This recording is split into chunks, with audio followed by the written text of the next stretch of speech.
Gadanan sa rung pigtutubudang miyembro nin rebeldeng grupo makalihis makaenkwentro ang tropa kan gobyerno sa barangay Antolon, Caramoan, Camarines Sur.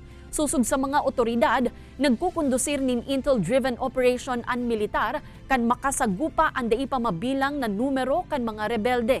Nagdurar ang riribayanin putok nin 5 minutos.